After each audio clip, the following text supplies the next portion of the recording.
हाय बच्चों। आज हमारा सेशन है इम्प्रेशनिज्म। जो क्लास ट्वेल्थ में जो लिटरेरी टर्म्स है इम्प्रेशनिज्म, इसको समझना है। मेरा मकसद आपको केवल समझाना है, लिखाना नहीं है। लिखना आप लोगों को है। मैं सिर्फ कॉन्सेप्ट क्लियर कर रहा हूँ बस। इम्प्रेशनिज्म को इस वर्ड से समझना कि first impression is the last impression. आपने कोई किसी व्यक्ति से मिले आप, या फिर आपने कोई चीज़ देखी और उसकी जो आपको चीज़ याद रही, या फिर उसका जो इम्प्रेशन आप पे आ गया, आपने बोला उसका इम्प्रेशन है अच्छा, तो उसका जो इम्प्रेशन आप पे आ गया मतलब उसकी जो चीज़ें आपको याद रही वही इम्प्रेशन है। आपने कोई चीज़ देखी, सपोज आप किसी रूम में गए, उस रूम में कोई चीज़ें फैली हुई है, बिखरी हुई है, चेयर है वहाँ पर, तो आप बाहर आने के बाद में आप या तो उसको पोर्ट्रेट करते हैं या फिर आप उसको एक्सप्लेन करते हैं कि आपने वहाँ पर क्या क्या चीज़ देखी है। तो जो चीज़ें आपको याद रही, या फिर आप किसी व्यक्ति से मिले, उसके मिलने के बाद में जो चीज़ आपको याद रही आप उसके बारे में डिस्क्राइब कर रहे हो अपने किसी फ्रेंड को। जो चीज़ें आपको दिखी, जो चीज़ें आपने महसूस की, आप उसको वैसा उसको आप किसी फ्रेंड को बता रहे हो, तो वही इम्प्रेशनिज्म है। आप समझ रहे हैं? First impression is the last impression. आपने जिस जिसको देखा, जो चीज़ें आपको याद रही है, उसी चीज़ को या तो आपने पोर्ट्रेट किया या फिर वही चीज़ आपने लिटरेचर कर दिया, वही इम्प्रेशनिज्म है। तो इसको हम शुरू करते हैं। मेन कॉन्सेप्ट आपको समझ में आ गया। अब इसमें यूँ समझना कि जो चीज़ें आपको याद रही वो क्या हुआ, आपने उन चीज़ों को एक ग्लिम्प्स लिया था, आपने उनको एक क्षण भर के लिए देखा, या फिर आपने देखा, ओनली देखा है आपने, या फिर आपने कोई चीज़ सुनी ही है आपने। आप कोई म्यूज़िक है, म्यूज़िक को भी आपने सुना, उस म्यूज़िक के बारे में आप लिख रहे हो। तो ये इम्प्रेशनिज्म हर चीज़ में चला जाता है। पेंटिंग से स्टार्ट हुआ था, ध्यान रखना। ये जो इम्प्रेशनिज्म वर्ड था, यह आया तो पेंटिंग के लिए था, और बाद में ये इम्प्रेशनिज्म आपके लिटरेचर और आपके म्यूज़िक हर जगह ये अप्लाई हो गया। तो इम्प्रेशन समझ में आ गया। इसको पढ़ते हैं हम लाइन टू लाइन। डिस्क्रिप्शन मेरा यहाँ पर इंटेंशन नहीं रहेगा, ओनली समझाना हमारा मेरा इंटेंशन है। Impressionism is a 19th century art movement originated with a group of Paris based artists who faced harsh criticism from the conventional art community। Actually में इसकी जो उत्पत्ति हुई है वो फ्रांस में जो पेरिस है वहाँ से हुई।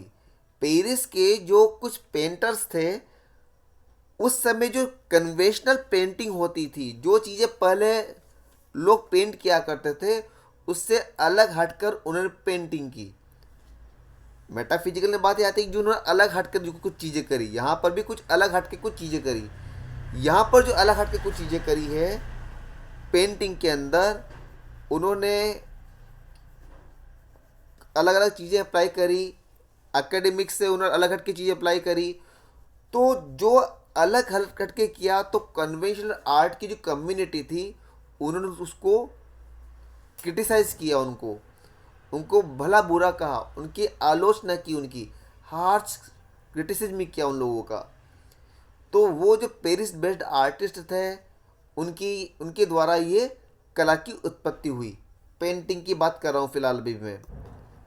सच आर्टिस्ट वही जिन्होंने इम्प्रेशनिस्ट है violated the rules of academic painting. उन्होंने एकेडमिक पेंटिंग का उन्होंने उल्लंघन किया। और क्या पेंटिंग किया उन्होंने, realistic scene of modern life. Modern life के जो वास्तविक सीन होते हैं। अब मॉडर्न लाइफ के वास्तविक सीन का मतलब क्या है कि उस समय की जो लाइफ थी, जो चीज़ लोगों को आते जाते दिखती थी, आप समझ रहे हैं। रियलिस्टिक का मतलब वास्तविक। Scene of modern life, modern life तो मॉडर्निटी, उस समय की जो मॉडर्निटी चल रही थी, 19th century की बात कर रहा हूँ मैं। तो उस मॉडर्न लाइफ की जो रियलिस्टिक सीन थे उन्होंने उसको पेंट किया। ऑफन पेंटेड सॉरी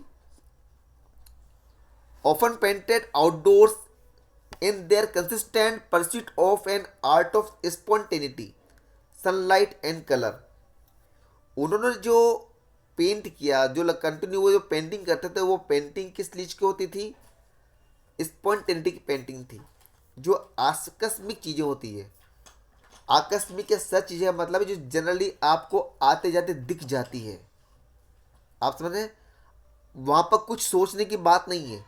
आप बाहर गए, जो आपको जो सीन दिखाई दिया, आप तालाब के किनारे गए, आपको जो सीन दिखाई दिया, आपने सुबह का सीन देखा, शाम का सीन देखा, तो जो spontaneity, that is called spontaneity.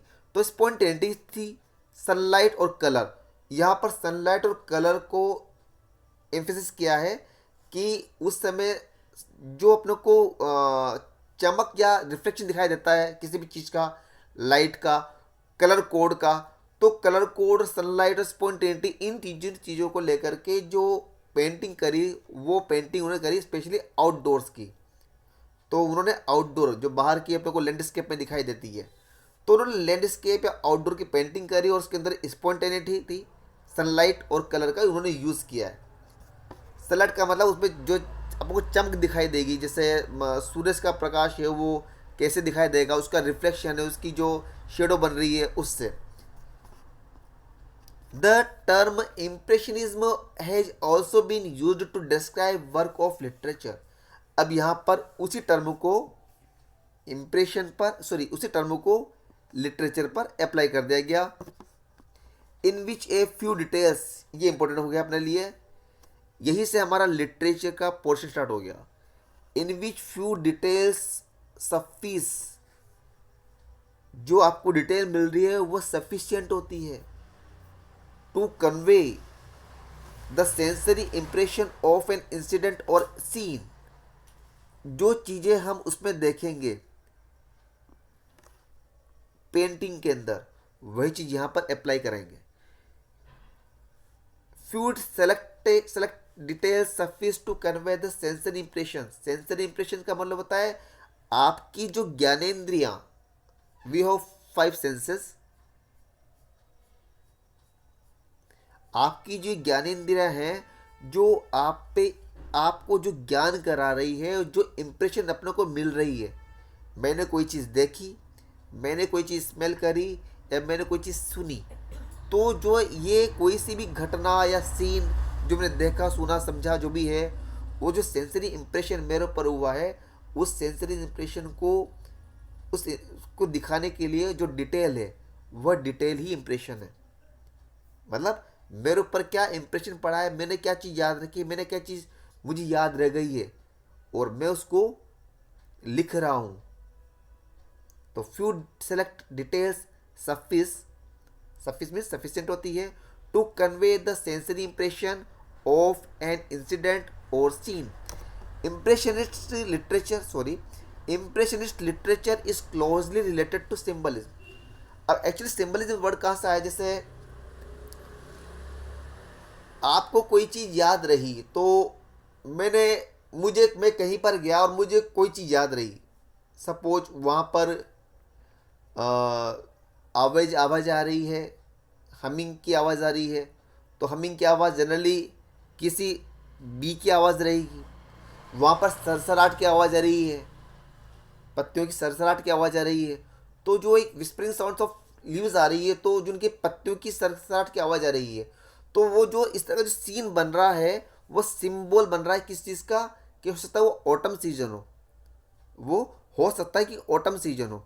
तो पर्टिकुलर कोई ऐसी चीज़ आ जाती है जो हमको वो सिंबल दे जाती है कि वो सीन कहीं का चल रहा था, या फिर वो जो डिस्क्रिप्शन है वो किस चीज़ का हो सकता है।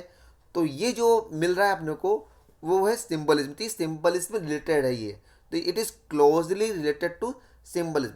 या फिर पेंटिंग के अंदर देखें कि उनकी जो पेंटिंग होती थी वो बड़ी इस तरह की होती थी कि, मैं एग्जांपल फिर दे रहा हूँ कि आप किसी जगह गए और आपने कोई सीन देखा, वहाँ पर कोई नाव चला रहा है, तो नाव चल रहा है, तो नाव में बैठे हुए 2 व्यक्ति हैं, और आपके पास एक ग्लिम्स बनी हुई है कि वहाँ पेड़ भी था पास में, वहाँ कोई झरना भी था, वहाँ पर कोई फ्लावर भी था। तो पूरा फ्लावर नहीं दिखाया जाएगा, फ्लावर के लिए वहाँ पर केवल पीले कलर का कोई चीज़ या लाल कलर का एक डॉट दिखा देंगे। आप समझ रहे हैं? पूरे पेड़ की पूरी पत्तियाँ ढंग से नहीं बनाई जाएगी, पेड़ की केवल एक डंडी खींच दी जाएगी, दो चार पे हरा हरा कलर पेंट करते जाएगा आसपास, और बीच में डॉट लगाते जाएंगे रेड कलर के, येलो कलर के। तो रेड कलर के, येलो कलर के जो डॉट दिख रहे हैं, ये जो डॉट है वो सिंबल है ओनली। डॉट क्या है? वो सिंबल हुए किस चीज़ के? क्या ये होता है? फ्लावर है, लाल पीले हरे फ्लावर है, हरी हरी दिख रही है लीव्स होंगी, वो जो आपको दिखाई दे रही है वो ब्रांचेज होंगी, वो उसका स्टेम होगा। तो आपको जो पेड़ का इस तरह दिखाई दे रहा है ऐसे, या फिर आपको वहाँ बोर्ड का जो सीन दिखाई दे रहा है कि वहाँ पर कोई पतवार लेकर बैठा हुआ है, तो हल्का सा उसको ड्रॉ कर दिया जाएगा। आप समझ जाएंगे कि यहाँ पर कोई बोट है, वहाँ पर कोई आदमी बैठा हुआ है। तो ये जो आदमी बैठा हुआ है, जो ये इस तरह से सिंबल हो गया कि डॉट बनाकर कोई चीज़ दिखा दी गई, तो इसलिए यहाँ पर ये it is closely related to symbolism. ये आपको सिंबलिज्म ध्यान रखना पड़ेगा। Authors such as Virginia Woolf, D.H. Lawrence, and Joseph Conrad have written works that are impressionistic in the way they describe rather than interpret the impressions, sensations, emotions that constitute a character's mental life. यहाँ पर example दे रखे हैं, ये example भी आपको learn करने होंगे। Virginia Woolf का, Virginia Woolf, D.H. Lawrence, Joseph Conrad. Virginia Woolf को मैंने बहुत अच्छी तरह समझा रखा है आपको, जो उसका मार्क ऑन दी वॉल था। तो उसके अंदर भी हम हल्का सा देखें कि वहाँ पर जो डिस्क्रिप्शन चलता है, वहाँ पर किसी भी जगह वॉर का यूज़ नहीं किया है कि कहीं वॉर चल रही थी उस समय, नहीं यूज़ किया। उन्होंने कर्नल का या फिर वो पृष्ठ का एग्जाम्पल लिया, या फिर वो कोयले के पास से जो फ्यूम निकलती है और जो ऐसा लगता है कि जैसे सेना निकल रही है। तो इस तरह की जो उन्होंने इमेजिन कर रखी थी, जो इमेजिन उन्होंने जो डिटेल दी अपने को, जो वो देख रही थी, उस देखने की डिटेल से हमने कंक्लूजन निकाला कि वो है कि वॉर का टाइम, और वाकई में वो था वॉर का टाइम। तो यहाँ पर Virginia Woolf, D.H. Lawrence, Joseph Conrad have written works that are impressionistic in the way they describe।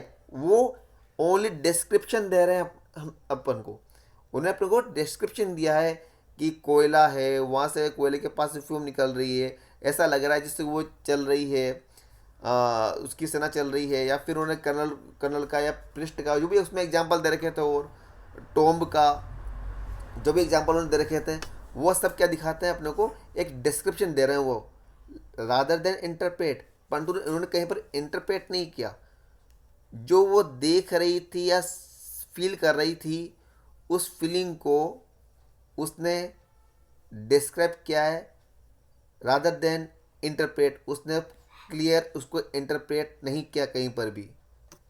The impressions को इंटरप्रेट नहीं किया। इम्प्रेशंस कौन के? वही जो उसके ऊपर छाप थी, जो उसके माइंड में चल रही थी, इंटरप्रेट नहीं किया। सेंसेशन, उसको इंटरप्रेट नहीं किया, जो कुछ वो देख रही थी। And emotions that constitute the characters mental life. तो किसी भी पात्र की जो मेंटल लाइफ जो वो है, उसको वो इंटरप्रेट नहीं करते, वो केवल डिस्क्रिप्शन देते हैं। इस बात को आपने लिखते वक्त ध्यान देना है। ये जो आपके इसमें दे रखा है, ये तो मैंने आपको समझा दिया है। इसके अलावा जो एक्स्ट्रा मैं दे रहा हूँ या बता रहा हूँ समझाने के लिए, आप अपने अकॉर्डिंग उसको लिख लें, याद रख लें। तो आपको जो चीज़ ध्यान रखनी है वो है इम्प्रेशनिज्म कहाँ पर ओरिजिनेट हुआ, फ्रांस से ओरिजिनेट हुआ। आपको ये चीज़ तो आपको ध्यान रखनी होगी अगर इम्प्रेशन के ऊपर क्वेश्चन आता है तो। It is originated in France. Term coined by Louis Leroy, इसकी ये भी आपको ध्यान रखना होगा कि ये टर्म किसने यूज़ किया? सबसे पहले लुइस लेरॉय ने यूज़ किया to describe late 19th century and early 20th century. मैं यहाँ पर लिखने में थोड़ा चूक कर गया, दो चीज़ आती है इसमें। लेट 19th सेंचुरी का जो उत्तरार्ध काल, I think it is called उत्तरार्ध, एंड अर्ली 20th सेंचुरी, जो 20th सेंचुरी स्टार्ट हुई है, तो 19th सेंचुरी जो खत्म होने जा रही है, और 20th सेंचुरी जो स्टार्ट होने जा रही है।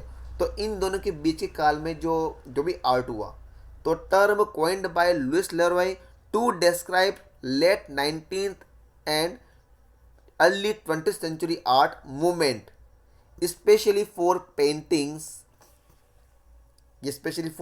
पेंटिंग्स, तो इस पर आपको ध्यान रखना पड़ेगा। यहाँ पर लुइस लेरोय ध्यान रखना पड़ेगा, लेट 19 ध्यान रखना पड़ेगा, और ये पेंटिंग के लिए हुआ। अब उस पेंटिंग के अंदर क्या खास बात रही, जो वह इम्प्रेशन वाली बात आ गई कि इम्प्रेशन वो कैसे बनी। तो यहाँ पर मैंने कुछ चीज़ें लिखी हुई है, ये चीज़ें मैंने कल समझाने के लिए लिखी। बाय द वे क्वेश्चन कैसे भी बनकर आ सकता है, क्योंकि इम्प्रेशन जो ओरिजिनेट हुआ है वो पेंटिंग के टर्म से ओरिजिनेट हुआ है, इसलिए क्वेश्चन कैसे ही बनकर आ जाए। अगर वो केवल कमेंट पूछते हैं तो आप कुछ भी लिख दें, लेकिन पर्टिकुलर क्वेश्चन बनकर आता है तो आप उसका आंसर लिख सकें। तो दीज पेंटिंग्स इंक्लूड, उस पेंटिंग्स में क्या क्या चीज़ें थी। Loose visible brush stroke that blur the outlines and shape of subject. वहाँ पर क्या करते थे, वो ब्रश यूज करते थे स्पेशली, और ब्रश को पूरे गाढ़े कलर में डुबोते थे। ब्रश जो होता था उनका वो पूरे गाढ़े कलर में डूबता था, और केवल उसको हल्का हल्का उसको उसकी वो बनाई जाती थी। उसकी पानी मिक्स नहीं हो रहा है, पतला पेंट नहीं है, गाढ़ा पेंट है, थिक पेंट है। उस थिक पेंट की उन्होंने स्ट्रोक बनाई, ऐसे ऐसे करके उन्होंने बनाई। जैसे पेड़ बनाना है तो पेड़ का डायरेक्ट लाइन खींची, और ये पत्ते पत्ते वैसे डॉट डॉट कर दी, पत्तियाँ बन गई है, थोड़े अलग करके बनाए, वहाँ फ्लावर बन गए। तो loose visible brush strokes, visible brush strokes है लेकिन लूज, हल्के हाथ से। दैट ब्लर द आउटलाइंस, और उससे आउटलाइन पूरी क्लियर नहीं आती है। उससे आउटलाइन कैसे आती है, ब्लर आउटलाइन आउटलाइन आती है। उससे क्या होता है, अगर आप पूरे इसमें लगा करके हल्का सा यूँ खींचोगे तो एक तो डायरेक्ट यूँ खींचना ऐसे करके, अगर मैं डायरेक्ट कलर को डुबोकर ऐसे खींचूंगा तो एक शेप आई, कंटिन्यू शेप आएगी, वो ब्लर नहीं होगी। लेकिन अगर मैं ऐसे करके चलता जाऊंगा हल्के हल्के हाथ से तो ब्लर आउटलाइन आएगी, और शेप भी क्या होगी, सब उसकी चीज़ की शेप भी वो ब्लर रहेगी। तो लूज विजिबल ब्रश और strokes that blur the outlines and shape of subject. दूसरा क्या रहा, optical effects of light and shadow reflection. वहाँ पर उन्होंने थोड़ा इफेक्ट लिया लाइट दिखाने के लिए, सूरज का प्रकाश दिखाने के लिए। जैसे पानी का कोई झरना है तो पानी चमकता हुआ दिखाई दे, उसकी ग्लिम्स आती है। शेडो रिफ्लेक्शन, तो लाइट शेडो रिफ्लेक्शन का उन्होंने यूज़ किया उन्होंने दिखाने में। तीसरा पॉइंट है ऑर्डिनरी सब्जेक्ट लिए उन्होंने, ऑर्डिनरी सब्जेक्ट लिए, आप समझ रहे हैं, वही spontaneity. As if someone just look a quick, जैसे कोई व्यक्ति एक झलक किसी चीज़ को देखता है और जो चीज़ उसको याद रह जाती है। आप एकदम से आपने उसके बारे में सोचा नहीं है, कुछ आपने उसके बारे में जाना नहीं है, आप क्यों हो रहा है उससे मतलब नहीं है, आपने केवल उसका झलक लिया है आपने, और आपने उसको लिख दिया है या उसके पेंटिंग बना दी है। तो as if someone just look a quick, तो ऑर्डिनरी सब्जेक्ट ही आएंगे उसके अंदर, क्योंकि आपने कोई चीज़ एकदम देखी और आप उसको पेंट करने लग गए। तो इसमें क्या सब्जेक्ट आएंगे, ऑर्डिनरी या स्पॉन्टेनिटी बन जाएगी वो। पॉइंटिलिज्म, डॉट, ओनली डॉट चलेंगे, तो small dots of colour, colour के डॉट्स यूज करे जाते हैं वहाँ पर। No black, no grey, no brown colour, वहाँ पर स्पेशली इन चीज़ों को थोड़ा ओमिट कर दिया गया। ब्लैक कलर नहीं था, ग्रे कलर नहीं था, ब्राउन कलर नहीं था, replaced by blue and violet, specially वहाँ पर ब्लू और वॉयलेट कलर को यूज़ किया। मैं वो केवल आपको समझाने के लिए और एस्टल का सा बताने के लिए दे रहा हूँ। बाय द वे क्वेश्चन आ जाता है। शोड प्लीजरेबल एस्पेक्ट ऑफ लाइफ, एक खुशहाल ज़िंदगी को उन्होंने जनरली उन्होंने पेंट किया है। रिचली टेक्सचर्ड सरफेस, अब रिचली टेक्सचर्ड सरफेस का मतलब क्या हुआ, आप दीवारों पे आपने एक टर्म सुन रखा होगा कि हम पेंट करा रहे हैं, हम टेक्सचर करा रहे हैं। तो जो टेक्सचर करा रहे हैं दीवार पर, जो टेक्सचर होता है वह कैसा होता है, ठीक होता है। दीवार पर जो टेक्सचर होता है पेंट कराने के बजाय, कई बार हम लोग ऐसे जो मकान देखते हैं जिसपे थिक कोटिंग होती है, थोड़ा रफनेस आती है, तो वही roughness it is called textured. वही टेक्सचर्ड यहाँ बन जाएगा, क्योंकि आदमी क्या कर रहा है, जो पेंटर क्या कर रहा है, वो गाढ़ा थिक कलर यूज कर रहा है, उसके स्ट्रोक बना रहा है बस, तो वो थोड़ा रफ रफ सा दिखाई देगा, टेक्सचर्ड हो जाएगा वो। तो it is called richly textured surface. ये तो पॉइंट पेंटिंग लेकर बात हुई अपनी, स्पेशली पेंटिंग को लेकर के। वही चीज़ यहाँ पर अब अप्लाई करेंगे लिटरेचर में। Literature characterised by the selection of few details selection of few details, details आएगी यहाँ पर to convey the sense impression, वही चीज दोबारा यहाँ पर रिपीट हो रही है। The selection of few details to convey the scene sense impression left by an incident और सीन, किसी भी इंसिडेंट, कोई घटना या सीन का जो इम्प्रेशन है, सेंस इम्प्रेशन बना हुआ है। मैंने कोई घटना देखी या मैंने कोई सीन देखा, लैंडस्केप देखा, उसका जो इम्प्रेशन मेरे दिमाग पर आ गया कि मैंने क्या चीज़ देखी थी या मैंने क्या चीज़ सुनी थी या मैंने क्या चीज़ स्मेल की थी, उसका डिटेल, वही लिटरेचर है। दूसरा पॉइंट आएगा इसमें ambiguous meaning. Ambiguous meaning not clear, जो चीज़ अनक्लियर होती है, तो वहाँ पर मीनिंग किस तरह का रहेगा, क्लियरिटी नहीं लिखी होगी। जैसे वर्जीनिया वुल्फ में मार्क ऑन द वॉल में वॉर के बारे में, युद्ध के बारे में नहीं लिखा उसने ज़्यादा, तो वहाँ पर वो एम्बिगुअस मीनिंग था, अपन समझ ही नहीं पा रहे थे कि वो मार्क ऑन द वॉल में कहना क्या चाह रही है, वो हम उसको क्लियर नहीं कर पा रहे। जो चीज़ क्लियर नहीं हो रही है वो एम्बिगुअस मीनिंग है उसकी। तो इसमें क्या है, themes and narrations are ambiguous, आपकी जो थीम होती है, जो नरेशन है, जो कहानी चल रही है, वो एम्बिगुअस होती है, नॉट क्लियर होती है, वो इजीली समझ में नहीं आती। दूसरा, authors leaves the readers to draw their own conclusion और ऑथर्स अल्टीमेट मीनिंग। ऑथर जो होता है वो रीडर पे छोड़ता है कि वो ही उसका अर्थ निकालेगा कि ऑथर्स का अल्टीमेट मीनिंग क्या था। ये किस पे छोड़ा जाएगा, रीडर पर। जो पढ़ने वाला है, हम रीडर हैं, पढ़ने वाले हैं, हम ही कंक्लूजन निकालेंगे कि यार उसमें युद्ध की बात चल रही थी, उसमें युद्ध चल रहा था, तो इसलिए यहाँ पर वो उस पर युद्ध की छाप थी, वो युद्ध को लेकर के इस तरह की चीज़ें लिख रही थी, शायद उसके दिमाग में युद्ध चल रहा था। Personal point of view, narration is through the eyes of character. जो भी नरेशन होगा, जो भी कहानी बताई जाएगी या फिर जो भी डिस्क्रिप्शन होगा, वो through the eyes of character चलेगा। जो उसका जो पात्र है, जो उसका जो पात्र जो बखान कर रहा है, जो डिस्क्रिप्शन दे रहा है, वही description personal point of view है कि जो करेक्टर है खुद वहाँ पर करेक्टर क्या चीज़ देख रहा है, रूम के अंदर करेक्टर ने क्या क्या चीज़ देखी है, वो बाहर आकर डिटेल दे रहा है। That is personal point of view. A hazy flitting image of events, देखिए हेजी का मतलब नॉट क्लियर, फ्लिटिंग का मतलब भक्ति हुई, भक्ति का मतलब जो चीज़ हम लोग को पूरी तरह से क्लियर याद नहीं है। तो आपको इवेंट वही चीज़ है कि जो इवेंट्स है, जो इंसिडेंट्स है, उसकी फ्लिटिंग इमेज है, हेजी इमेज है, अनक्लियर इमेज है। मैं कमरे में गया, मैंने वहाँ पर कोई चीज़ बिखरी हुई देखी है, जो जिस चीज़ मैंने बिखरी हुई देखी है मुझे, बट ठीक है, मैंने वहाँ पर पिलो देखा, मैंने वहाँ पर कुछ बॉल्स देखी, मैंने वहाँ पर कुछ टॉयज़ देखे, तो जो चीज़ें मुझे याद रही हल्की फुल्की, वो मैंने उसको बस लिख दिया है। वो fuzzy fleeting image of events. Emotional landscape, यहाँ पर लैंडस्केप किस तरह चलेगा, इमोशनल एंड सेंसरी बैकग्राउंड। यहाँ पर जो बैकग्राउंड चलता है, इसमें एक्चुअली बैकग्राउंड पे ज़्यादा फोकस किया जाता है। यहाँ पर अगर कोई व्यक्ति जंगल से निकल रहा है या किसी खेत से होकर निकल रहा है, तो ओनली खेत से होकर निकल रहा है तो यही चीज़ डिस्क्राइब नहीं करी जाएगी। खेत से होकर निकल रहा है तो वो व्यक्ति खेत में रहते हुए या निकलते हुए क्या क्या चीज़ें फील करेगा।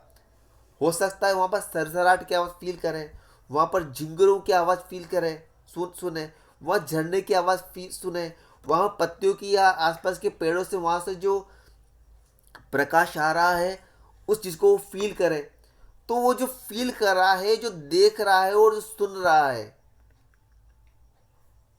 बैकग्राउंड में, क्योंकि कैरेक्टर केवल फील्ड से होकर निकल रहा है, तो ओनली फील्ड की इमेज ऐसे नहीं दिखाई जाएगी। फील्ड को बाकायदा डिटेल दी जा रही है उसके सेंसेस के थ्रू कि कैरेक्टर निकलते हुए क्या फील कर रहा है, क्या सुन रहा है या क्या देख रहा है। तो वहाँ पर उसका जो लैंडस्केप बनेगा वो है emotional and sensory background, evoking of sounds and smells feelings. वही बात आ गई, क्या चीज़ रिकॉल की जाएगी, साउंड्स क्या सुना, क्या देखा और क्या समझा, फील किया। नॉन क्रोनोलॉजिकल नरेशन, ये भी इंपॉर्टेंट है। नॉन क्रोनोलॉजिकल नरेशन का मतलब ये होता है कि इवेंट्स का वन बाय वन क्या क्या घटना घट रही है उससे कोई लेना देना नहीं होता। कैरेक्टर को केवल उस जगह का सीन दिखा देगा, बता देगा, समझा देगा, परंतु कौन सी घटना किस घटना के बाद में हो रही है उसका इस चीज को लेकर कोई लेना देना नहीं होता। वहां पर क्रोनोलॉजी नहीं चलती है। तो the events are out of order. जो इवेंट्स होती, जब भी घटनाएं घटेगी वो एक के बाद एक नहीं घटेगी, वो घटना केवल बता देगा, वहां पर आउट ऑफ ऑर्डर चलेगा, चीजें ऑर्डर में नहीं होंगी। Readers are forced to focus on why and how events occur rather than literal timeline in which they occur. Literal means absolute. जो एब्सोल्यूट टाइमलाइन के अंदर है, किसी टाइम बाउंडेशन के किसी एक टाइम बाय टाइम कोई चीज़ घट रही है, इसको बताने के बजाय रीडर को किस बात पर फोकस करना पड़ेगा कि चीज़ें क्यों हो रही है और कैसे हो रही है, या घटना क्या चीज़ दिखाई दे रही है। वहाँ पर टाइमलाइन से, क्रोनोलॉजी से कोई लेना देना नहीं है। Strategic selection of details, description of details rather than broadly defining the action of characters। जो करेक्टर्स की जो मतलब जो डिस्क्रिप्शन ऑफ डिटेल्स है, जो डिटेल्स लेगा वो डिटेल्स जो दिख रहा है वही डिटेल्स शो करी जाएगी बनिस्पत उसको डिफाइन करने के। ये टर्म भी आप लिख लीजिएगा, स्ट्रेटेजिक सिलेक्शन ऑफ डिटेल्स। अब यहाँ पर कुछ चीज़ें मैंने हल्का सा इसको डॉट कर रखा है इस कॉलम से, वो चीज़ मैंने डॉट कर रखी है जो थोड़ी आपको याद होनी चाहिए या आप इसको समझें। इंपॉर्टेंट चीज़ें हैं, दोबारा रिपीट ही होंगी। नैरेटिव स्टाइल एंड एम्बुगस मीनिंग, यहाँ पर जो स्टाइल चलेगी वो कहानी बोलने वाली स्टाइल चलेगी। आप समझ रहे हैं, जैसे कोई कहानी चल रही है, ऐसा हो गया, वैसे हो गया, फलाना हो गया, ढीगरा हो गया, ये चीज़ वहाँ पर थी, वो चीज़ वहाँ थी, वो इस तरह से वहाँ निकल रहा था, तो वो जो नरेशन चलेगा तो दैट इज नैरेटिव स्टाइल। और एम्बुगस मीनिंग, नॉट क्लियर, इस वर्ड पे आप ध्यान दीजिएगा। Narrator gives readers more scope to think, जज and conclude rather than depending upon him. Narrator क्या है, रीडर्स पे ही छोड़ेगा, रीडर्स को ही थिंक करना पड़ेगा, सोचना पड़ेगा, जज करना पड़ेगा, कंक्लूड करना पड़ेगा आखिर क्या चल रहा था, या फिर यहाँ पर नरेटर क्या बताना चाह रहा है, या नरेटर की कंडीशन क्या है, नरेटर क्या मेंटलिटी रख रहा है। क्योंकि वो केवल डिस्क्रिप्शन देगा, इंटरप्रेट नहीं करेगा, इंटरप्रेट करने का काम रीडर्स का रहेगा। रीडर्स ही थिंक करेगा, सोचेगा, समझेगा, कंक्लूजन निकालेगा कि हुआ क्या है, एक्चुअल में वहाँ पर हुआ क्या। The scene is described through the eyes and और sensation senses of character while the events are occurring. वही बात है, सीन जो है उसका डिस्क्रिप्शन दिया जाएगा, जो उसकी आंखें देख रही है या फिर वो उसके सेंसेस उसको बता रही है, कैरेक्टर को बता रही है। While the events are occurring, जब घटनाएं वहाँ पर घट रही, जो सीन बन रहा है वहाँ पर उसके बारे में उसकी आई या सेंसेस जो बता रही है उसका ही डिस्क्रिप्शन रहेगा। Rather than providing the minute details, all of the details seem unclear. ये भी इंपॉर्टेंट है कि जो डिटेल्स होती है वो अनक्लियर होती है, क्योंकि यहाँ पर अनक्लियरिटी का, एम्बिगुअस का आपको ध्यान रखना है आपको, कि डिटेल्स होती है वो अनक्लियर होती है। डिटेल्स अनक्लियर का मतलब है कि आपको वो चीज़ समझ में नहीं आएगी यहाँ पर यह कहना क्या चाह रहा है, या फिर उसकी मेंटलिटी क्या है फिलहाल अभी। वो केवल डिस्क्रिप्शन दे रहा है, वो केवल सीन दे रहा है आपको। Focuses on the momentary effect of scene, वापस यही बात है कि मोमेंट्री का मतलब क्षणिक, ग्लिम्स, आपने कोई सीन देखा उसका इफेक्ट, उस पर ही फोकस किया जाएगा।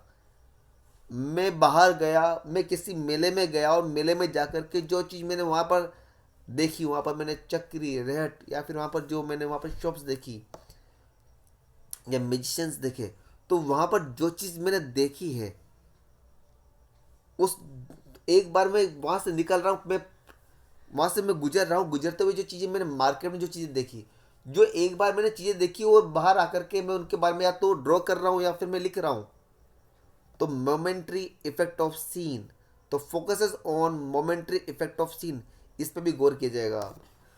क्लोजली रिलेटेड टू सिंबलिज्म, मैंने आपको बता दिया है कि सिंबल संबंध चलता है ये। Few selected details suffice to convey the sensory impressions of an incident or scene, ये मैंने आपको समझा दिया है कि यहाँ पर जो डिटेल्स होती है वो इम्प्रेशन, वो इंसिडेंट या सीन, उसी केवल डिटेल्स केवल आपको वो उस सेंसेस की डिटेल दे रही जो वो वहाँ का करेक्टर फील कर रहा है, स्मेल कर रहा है या देख रहा है, रादर देन इंटरप्रेट दैट। इसके एग्जाम्पल है वर्जिनिया वुल्फ, उसका है मिसेस डेलोवी, आपको ये एग्जाम्पल लिख लेना है। डी.एच. लॉरेंस, ये नाम आपको याद रखना है। और जोसेफ कॉनरॉड, इसका heart of darkness and lagoon, ये आपको याद रखना है।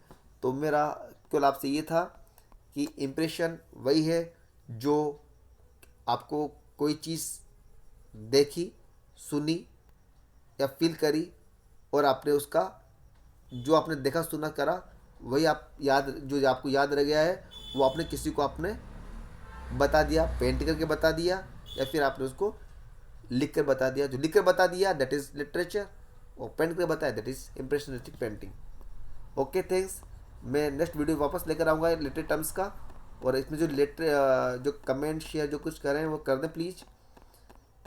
Okay thanks.